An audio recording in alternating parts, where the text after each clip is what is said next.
What's up guys, welcome to defence correct. So line of actual control पर India and China के बीच फिर से एक क्लैश हुआ है।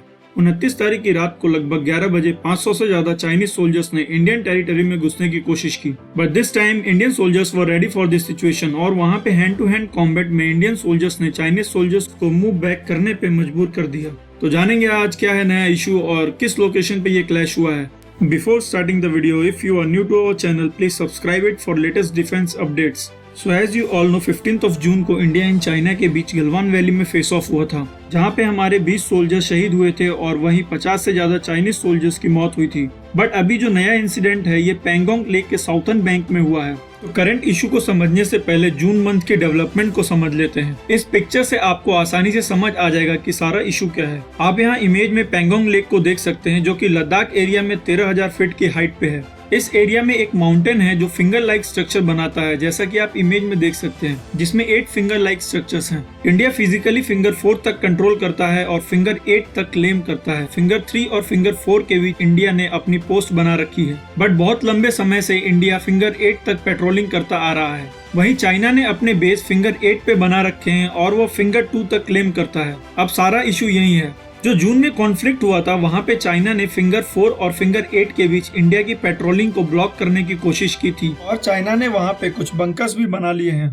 अब इस इशू पे उसी समय से बातचीत का दौर चल रहा है, लेकिन अब तक कोई सॉल्यूशन नहीं निकल पाया है। इसी बीच 29 अगस्त की रात को चाइना ने पेंगोंग सो लेक के साउथर्न बैंक पे अपनी डिप्लॉयमेंट बढ़ा दी। इमेज में जो आप एरिया देख रहे हैं, यहाँ पे चाइना ने इंडियन टेरिटरी में घुसने की कोशिश की, but this time our soldiers were ready और उन्होंने चाइनीज सोल्जर्स को मुंहतोड़ जवाब दिया, जिसके बाद चाइनीज सोल्जर्स को वहां से भागना पड़ा। कई लोग इंडियन आर्मी और चाइनीज आर्मी के बीच कंपेरिजन करने की कोशिश करते हैं, बट मैं आपको समझाना चाहता हूँ कि हमारी फोर्सेस उस हाइट और वैसी सिचुएशन को हैंडल करने में चाइनीज सोल्जर्स से कहीं ज्यादा स्ट्रॉन्ग है। 29 तारीख के इंसिडेंट के बाद रिपोर्ट यह भी निकल के आ रही है कि भारत ने रेकिन माउंटेन पास पे कब्जा कर लिया है। 1962 के युद्ध के बाद पहली बार भारतीय सैनिकों ने हुनान कोस्ट और रेकिन माउंटेन के पास अपना कंट्रोल किया है। 1962 के बाद से ही यह पास चाइना के कब्जे में था, जिसपे अब इंडिया का कंट्रोल है। It is a very bold step and a very important one.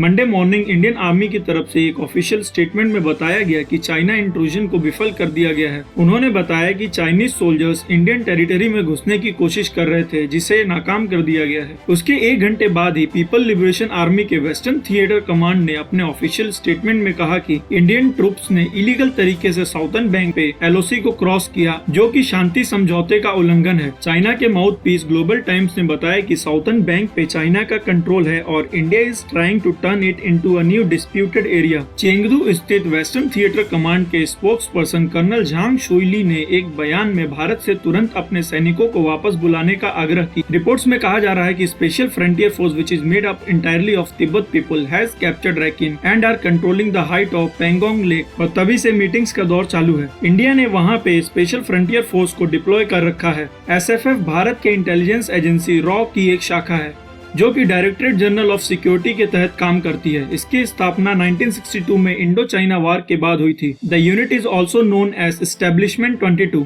इसमें इंडिया में रह रहे तिब्बत के रेफ्यूजीज को भर्ती किया जाता है, चाहे वो 1971 हो या 1999 का कारगिल युद्ध। इसके सोल्जर्स ने भारत के विभिन्न युद्धों में भाग लिया है। इस इमेज में आप जो स्पंगूर का एरिया देख रहे हैं, यहाँ पे चाइना के 2 कैंप्स हैं और रेड सर्कल में जो रेकिन का एरिया है, इस एरिया को भारतीय आर्मी ने कैप्चर कर लिया है। इस एरिया को कंट्रोल करने के बाद हमारी रीच चाइनीज कैंप्स तक आसानी से पहुंच जाती है, जिसे लेके चाइनीज चिंतित है। रेकिन के पास ही चाइना ने कुछ साल पहले एक इलेक्ट्रॉनिक सर्वेलेंस टावर भी बनाया था। बता दें कि लद्दाख के कई इलाकों में दोनों देशों के बीच सीमा को लेकर विवाद चल रहा है। यहाँ साल की शुरुआत में चीन ने कई जगहों पर अपने कैंप लगा लिए थे। दोनों देशों के बीच मामले को सुलझाने के लिए 5 दौर की बातचीत भी हो चुकी है, लेकिन मामला पूरी तरह से सुलझा नहीं है। अब तक करीब 5-6 बार कोर कमांडर लेवल पर हुई बातचीत में दोनों देश पहले जैसी स्थिति को वापस लाने पर राजी हुए तो हैं, लेकिन चीन की ओर से जमीनी स्तर पर अपना वादा नहीं निभाया गया है। उल्टे उसने सीमा पर अपनी सैनिकों की तादाद बढ़ाई है, जिसको देखते हुए इंडिया ने भी LAC पर अपने डिप्लॉयमेंट को बढ़ा दिया है। और इसके लिए भारत ने कश्मीर और लद्दाख के बीच एकमात्र road link Srinagar Leh highway को तनाव के बाद सिविलियंस के लिए बंद कर दिया है, ताकि कश्मीर से लद्दाख तक सोल्जर्स और इक्विपमेंट्स की मूवमेंट को कंट्रोल किया जा सके, because situation is very tense on line of actual control. वहीं आपको बता दें कि कि चाइना ने अपने 5th generation fighter jet J-20 को होटान एयर बेस, जो कि लद्दाख के करीब ही है, वहां पे डिप्लॉय कर दिया है, जिसे इंडियन एयर फोर्स ने आसानी से ट्रैक कर लिया, जबकि चाइना का मानना है कि यह एक स्टेल्थ टेक्नोलॉजी से लेस फाइटर जेट है। वहीं इंडियन एयर फोर्स ने कहा कि हमारे सभी फाइटर जेट्स वेपन सिस्टम्स के साथ फुली ऑपरेशनल हैं and we are ready for any situation. तो ये थी आज की वीडियो। आप इस पे अपने व्यूज हमें कमेंट सेक्शन में लिख के बता सकते हैं। And if you like the video, please support and subscribe the channel for latest defence news. Thanks for watching the video. जय हिंद।